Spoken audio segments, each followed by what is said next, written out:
I want you to imagine for a moment that you're addicted to cigarettes. Some of you, I know I can relate to the concept of that. Now imagine that you decide to quit cigarettes.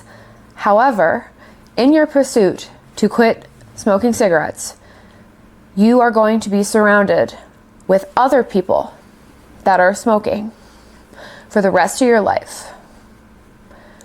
Do you think that it's going to be easier or harder to quit smoking?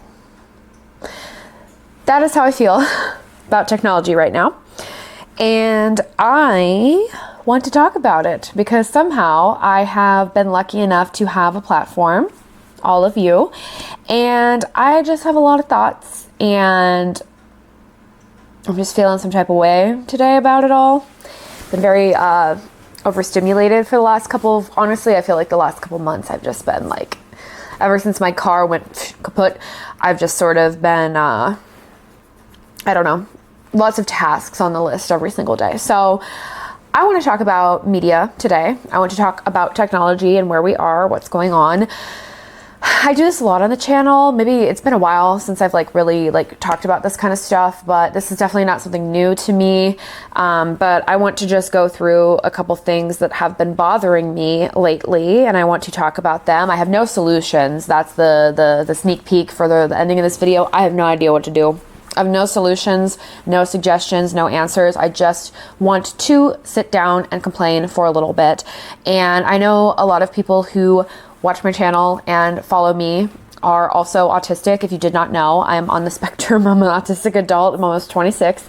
And it's funny because I did not even set out to be autistic coded in my videos, nor did I think that other autistic people were going to follow me or find me, but you just kind of did. I don't know. We kind of have a thing where if you know, you just sort of end up gravitating towards each other in a way. So a lot of the complaints that I have, I think, do sort of correlate directly with autism and just the way things are going right now. So yeah, if you want to hear me complain for, I don't know how long this is going to be. I actually filmed this video once already and it was about 25 minutes, and then my camera died and the file got corrupted. So it's just me yapping with no audio, and I just sort of sat there for a second because I honestly felt like the first take was so good and I was just saying everything that I wanted because I didn't script this initially.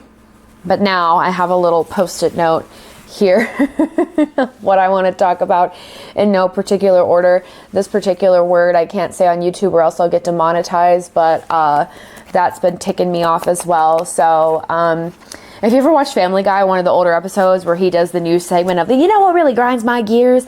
That's kind of what we're doing today. So sit back, turn on your VCR, take a look at my Christmas tree that I've had up since the beginning of October because I'm an adult and I can do whatever I want.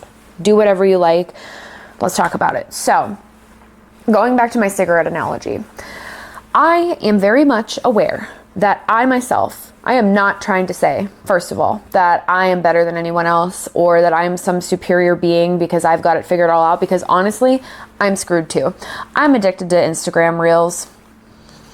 It just started happening. I was creating them because Instagram still is heavily de-incentivizing people to post pictures. People just don't see your pictures. So I started creating Reels. They did pretty well. And then somehow, somewhere along the way, the endless scroll just started happening. And I think honestly, it started getting pretty bad for me after my car accident, because really the car accident itself has not been that hard in the sense that it's already done. I have it, whatever, I've worked with that. I don't want to share about it on YouTube. It's fine.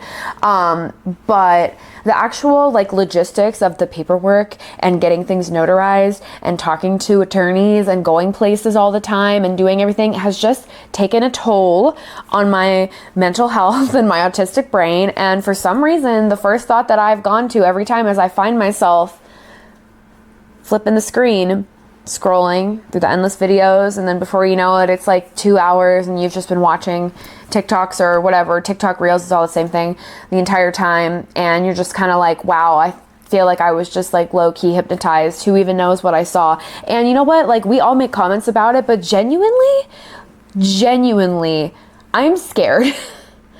I'm being so serious, like completely serious when I say that I'm scared of that. Like I do not like that. And I resisted with my smoking analogy. I resisted this for the longest time. I cannot tell you how long I resisted.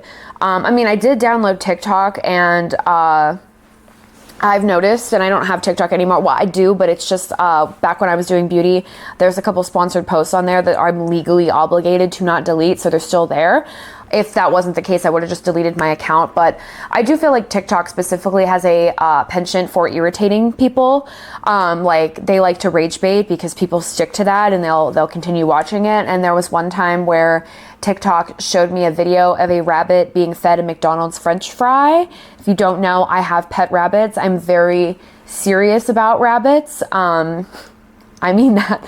I'm very serious about their care, and giving a rabbit a French fry is like, that rabbit is going to be incredibly sick. I literally have a rabbit that was given human food, and it was thousands of dollars in rehab to help regulate her digestive system, and she still has issues. So once they showed me that, I was like, okay, I see what you're trying to do with me, bye. And I haven't opened the app since, and that was like 3 years ago. So, but with the smoking analogy, it's everywhere. It's all over the place. And you just kind of end up, as much as I try to be unique and do what I want to do and all that kind of stuff, like no one is not susceptible to like peer pressure or just the fact that like this is the way that the world is moving and this is what people do.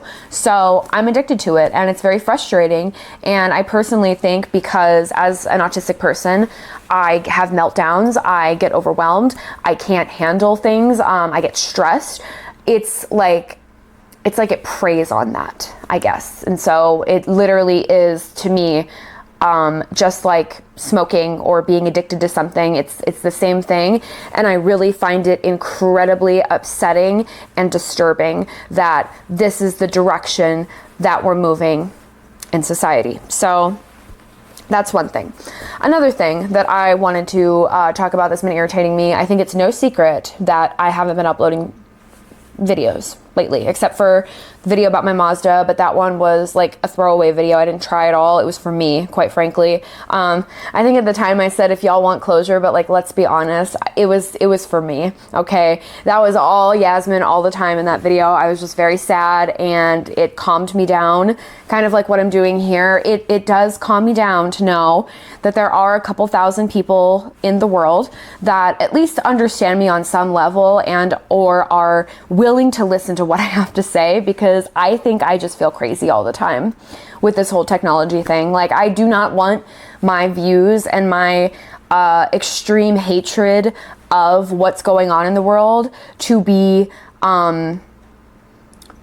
equated with conspiracy theorists that think that 5G is going to rot your brain, because we are not. That's no, like what I'm disturbed about and what I'm bothered about is stuff that is like, first of all, like I studied in college and is like scientifically backed. Like, I'm not going to do any of that right now because this is just me sitting here and complaining. But like, it's a legitimate thing that I think we should all be deeply concerned about. And there's like nothing, like, what are we supposed to do? Right? Like, okay. Yeah. Mm-hmm.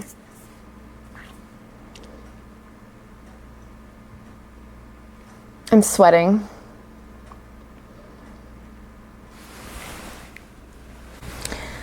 But going back to YouTube, I have several videos that are ready to go. I just need to edit them and put them in the computer and do all of the things that I need to do. And I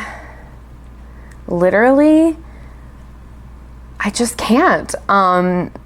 I want to, but I will say, as someone who has kind of figured out how to get people to watch and look at your content, I don't really know if I want to play the media technology. I don't want to say the word media because it's very like, the context is not what we're going for here. I'm going to keep trying to say technology, but I'm sure I'm going to slip.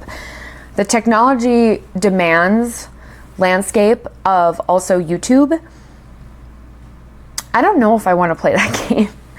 And I actually think about this a lot because I think if I really like abandoned my morals, or abandoned, I guess more specifically or more accurately, abandoned my creativity and what I actually want to do, and just put out what I know will get the clicks and will get the views, I could easily have 10,000 subscribers by now.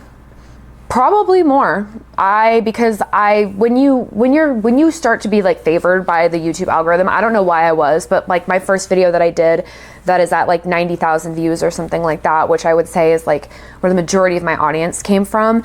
When you start to get momentum like that, YouTube will continue to push your videos until they don't. And when they stop pushing your videos is when you stop making content. So that is why this like little break that I've taken was actually very terrifying and upsetting and scary, because I was like, I'm gonna step away from the channel and no one's gonna watch my content. Like no one's gonna remember what's going on with me, or no one's going to care about what goes on here anymore.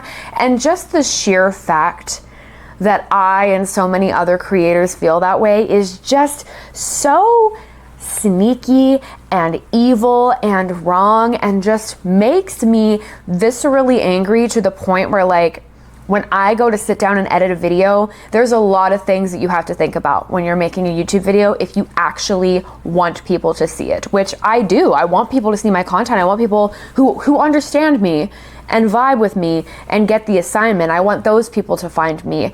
Sometimes that doesn't happen, but you know, I want people to see my content. You have to think about like, okay, let me make this really irritating, aggressive thumbnail, because that's what people click on. Let me make a title that's borderline false, or at the very least stretching the truth, because that's what makes people click. Let me get a sponsor for the video so I can make more money, which, as you know, I don't take sponsors. I've had offers to take sponsors for some of the dumbest crap I've ever heard of in my life, to the point where like I read the email and I laugh. I don't want to do that. I don't. But I want to create. I want to make YouTube videos, and there has to be a balance, you know? And I think for a while I had the balance, but then I started to get really in my head that like, gotta do a video every week, and that is why I stopped.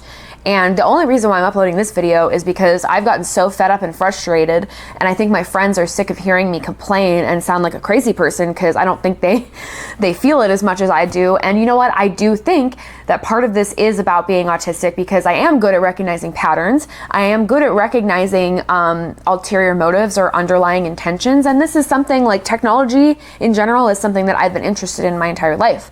I'm also a social media manager at a design agency, and I'm the only one that creates social content. I'm not gonna like get into my industry. It has nothing to do with this though, I'll tell you that, like nothing to do with this.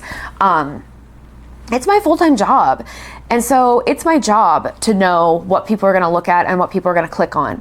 And it's exhausting. It's exhausting and evil and weird. And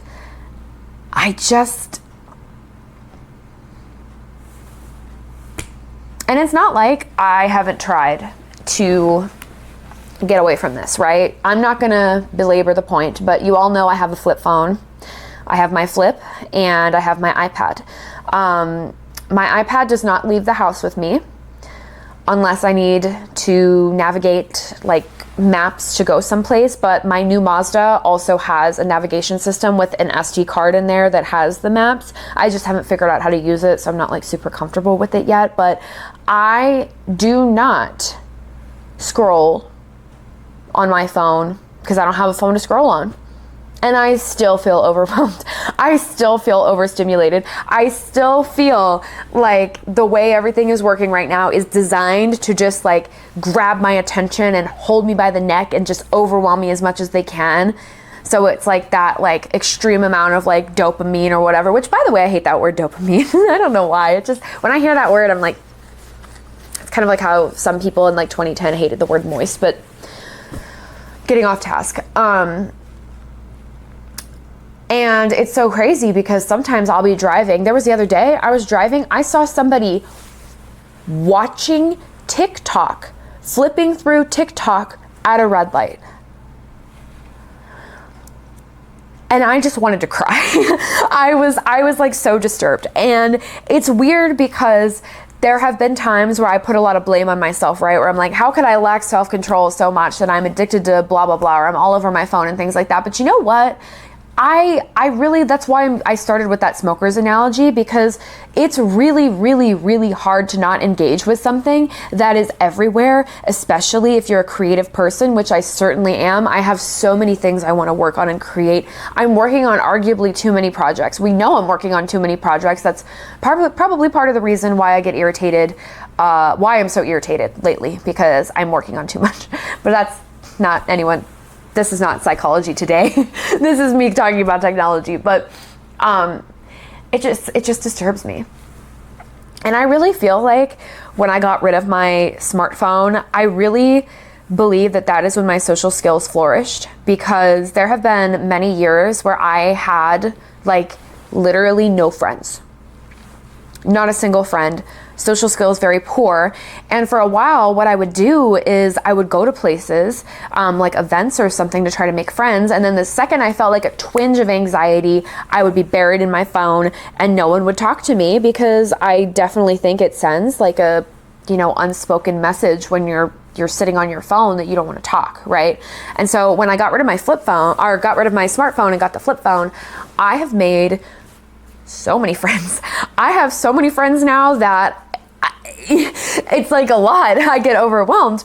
And my social skills are great. Like I can walk up to pretty much anybody and say hi and engage in a conversation with them, sheerly by the fact that I do not have a crutch when I'm out in public. If I'm out in public, you are getting the full me. You're getting full presence of me. And that is the end of it. And, sometimes that kind of sucks when you're like sitting somewhere and everyone else is on their phone and you're just kind of like, what do I do? And I'm not blaming the people around me that are on the phone. I don't know who I'm blaming, but I'm mad about where we are in the world. And I just think we've gotten to a point, there was a period where we had no information, right? Like we didn't have any information, so people died and bad stuff happened. Now we have too much information where people are just crazy out of their minds and or being indoctrinated into these like insanely dangerous rhetorics and pipelines. And you just also have people that just can't communicate. They can't talk. They don't want to talk. It's because the phone is much easier. And I know the phone is much easier because I myself am addicted to it. I find myself overwhelmed, find myself overstimulated. And what do? I decide to overstimulate myself more by watching endless videos on Instagram Reels. Make it make sense. So that's been deeply bothering me. And I think also I'm getting tired of having to come up with more creative solutions to at least try to minimize and avoid this, because another thing that I mentioned in my old version of this that got deleted, I live in an apartment complex that has no keys.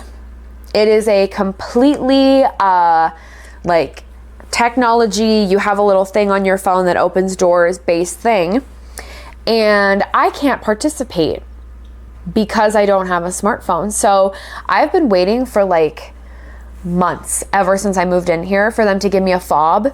And they got a fob in the mail and they're like, we can't figure out how to program it. And they literally said to me verbatim that this apartment complex was not built to support keys or fobs. Now I just want you to think of all of the different things that can make that so dangerous. And I'll tell you one thing, I got locked in the trash room for 15 minutes when I first moved here, because for a while the app that they were using, which I'm not going to share just because I don't know, I'm sure other people use it, but I don't want to dox myself by accident. It worked on my iPad for a little bit, and my iPad doesn't have Wi-Fi, right? And I'm not going to pay for cell service for my iPad, because if I do that, I'm right back to square one. I'm just going to be doing the same thing, but with a bigger screen, right? When I'm out in public. So, one day they made a mass update, didn't tell anybody about it, right? Because they just make their updates. And the thing to unlock the door on the iPad didn't work anymore. And I was trapped in a room, a small trash smelly room, for 15 minutes. Because there's no keys. Why are we doing that? What problem is this solving? And as someone who has for a long time, like I've worked in social media my entire like college post-grad career, I've worked for startups, I've worked for software as a service or SaaS companies. They are constantly trying to solve a problem that doesn't exist because they don't have your best interest at heart. They simply do not. And I will say, I do think that some people will romanticize the past and say like, oh, well, back in the day, manufacturers cared, or back in the day, blah, blah, blah. And I don't think that's true. I think that technology has never, well, maybe like the golden age of computing, it was more exciting and more niche, you know, back when like computers were just for nerds. I could see it being that, but like at some point it stopped having our best interest at heart. I would say when Windows released Windows 8 is when our best interest at heart stopped occurring. You know what I mean? Like it has nothing to do with furthering technology or making things better for us. We are literally just doing things for the sake of making money, and it is just... It's maddening. It's maddening as a creative autistic person who is overwhelmed easily and is constantly running into roadblocks where, like, you know, someone will be like, scan the QR code for the menu. No. I can't even have keys to my own apartment. There's one entrance that I can get in my entire building, and I have to walk all the way down when I park my car in the garage. I have to walk all the way down and go all the way back up, because they can't program a fob for my apartment. And I know, like, I sound like a boomer and I sound like an angry, bitter old person complaining. And like, trust me, that is not what I'm trying to, like, that is not the point I'm trying to get across. There's lots of things about the modern world that I really do enjoy. I love that there are lots of things that I have the freedom to do. I love that there's a lot more acceptance in the world. Like, for example, like the fact that I can even say like I'm autistic and not have to hide that is something that has historically been very not true. Very recently, like even in like the 90s and the early 2000s. So there's lots of things that are not good about the past, but I really and going back to having more friends, I have such a hard time with people wanting everyone to be so accessible online all the time. If I don't answer your message at all, it sends a message, right? I get so many messages. I get so many comments. And there are some times where I'll just like go through them and be happy, and for a while, like, and I love the comments, don't get me wrong, like I'm always happy, but you know, I'll read a comment and just be like, oh, that was so nice, and then, you know, move on. I'll heart it. But there was a time where I would like reply to comments in great detail, and I get a lot of Instagram messages from people that like I know in real life for the most part. And, you know, it's so hard to keep up with. And it's crazy. I wish that I just could have a landline and be like, I wish I could come home every day and just check my voicemail and call people back or leave them a voicemail. Like, that would be so much better. And I tell people all the time, please call me. Please do not text me. I hate texting. It is so hard to text, especially if you're on the spectrum. You understand there's a lot of weird social cues that cannot get read by me via text, and that is how fights and arguments happen too. That is when conflict arises. And there are times where I don't want to text. And if I don't answer, then it sends a message. And it's very frustrating. And the more people that I know, the more overwhelming it gets. And you can see how it all is just kind of like a death by 1,000 cuts. You know what I mean? You know, and I know, I'll close with this. I know I'm not the only one that goes through this. That's why I'm making this video. And that's why I'm talking about it, because I have seen such a rise in what I'm going to call nostalgia P-O. Can't say it because YouTube is going to demonetize my content, because going back to YouTube, there are a lot of rules on YouTube that you have to follow. And also, okay, before I do this final point, I also forgot to mention another thing that's really insane and discouraging about YouTube is that there's also been this huge rise in AI created content and channels. There are whole channels that gain rapid success, who end up with 50 to 100,000 subscribers from putting a prompt into ChatGPT and reading off the prompt and putting out the content and optimizing the video for SEO and all of that stuff. And that is what YouTube is pushing as well, which is incredibly discouraging and frustrating. And like, I told myself that I'm not going to complain about AI in this video because I just feel like I don't even want to talk about it because I know that it's not going to go away. There's nothing I can do, but it is just so like, no one wants this. No one wants this. The only people that want this are the billionaire tech bros that have these very diluted definitions of what innovation and progress is in their head. And I know this for a fact because not just because I've read about it, but because I have dealt with these very tech bros one-on-one. I have worked for companies where I am in direct contact with the CEO for SaaS companies, and I hear them speak, and you know, everyone around them, they're kind of like their cronies, sort of just like, you know, tell them what they want to hear. It's a yes man situation. And I am just like this. Loser behavior. Like, that's all I can think when I look at you. I'm like, do you really think you're doing something here? Because no one wants this. And they know, at least some of them know that no one wants this, but it doesn't matter. Because at the end of the day, and this is what really gets me and scares me too, is that technology is going to advance no matter what we do. There's nothing, I can resist it as much as I'd like, you know, and I'm going to try my best. And if, you know, one day there's a day where flip phones are not manufactured anymore, I'm not going to have a phone. Sorry about it. I'm not going to have a phone. You're just going to have to get to me some other way, because I refuse. I just refuse. I don't want to do it. Filming this a second time is so exhausting because I already went over all of this and it was so much better than what it sounds like right now. But I hope my point is coming across and I don't just sound like a crazy person, because I do kind of just feel like a crazy person a lot of the time and feel like some of the stuff that I talk about makes no sense, or like I'm just complaining.